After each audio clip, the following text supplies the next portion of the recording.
പൗരത്വ ഭേദഗതി നിയമത്തിനെതിരെ സിപിഎമ്മിന്റെ നേതൃത്വത്തിലുള്ള ഭരണഘടനാ സംരക്ഷണ സമിതിയുടെ നേതൃത്വത്തിൽ നടക്കുന്ന റാലി മുഖ്യമന്ത്രി പിണറായി വിജയൻ ഉദ്ഘാടനം ചെയ്യും.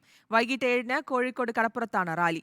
സമസ്ത ഉൾപ്പെടെയുള്ള മത, സാമൂഹ്യ, രാഷ്ട്രീയ, സാംസ്കാരിക നേതാക്കളെ പരിപാടിയിലേക്ക് ക്ഷണിച്ചിട്ടുണ്ട്.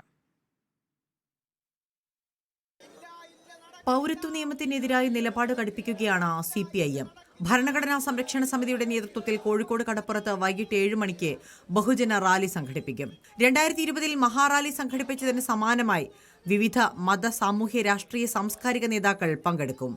2020-ൽ Samastha general secretary professor K Alikutty മുസ്ലിയാരായിരുന്നു അധ്യക്ഷനെങ്കിൽ ഇത്തവണ കോഴിക്കോട്ടെ LDF സ്ഥാനാർത്ഥി എളമരം കരീമാണ് അധ്യക്ഷൻ. മുസ്ലിം ലീഗിനും പങ്കെടുക്കാമെന്ന് സംഘാടകർ പറയുന്നുണ്ടെങ്കിലും പരസ്യക്ഷണം ഉണ്ടായിട്ടില്ല. തെരഞ്ഞെടുപ്പ് കാലത്തെ റാലിക്ക് പിന്നിൽ ന്യൂനപക്ഷ വോട്ട് മാത്രമാണ് CPIM ലക്ഷ്യമെന്ന് UDF സ്ഥാനാർത്ഥി MK രാഘവൻ നേരത്തെ ആരോപിച്ചിരുന്നു. കോഴിക്കോടിന് പിന്നാലെ അടുത്ത ഞായറാഴ്ച കണ്ണൂരിലും പിന്നീട് മലപ്പുറത്തുമടക്കം 3 ജില്ലകളിലും റാലി സംഘടിപ്പിക്കുന്നുണ്ട്. റിപ്പോർട്ടർ, കോഴിക്കോട്.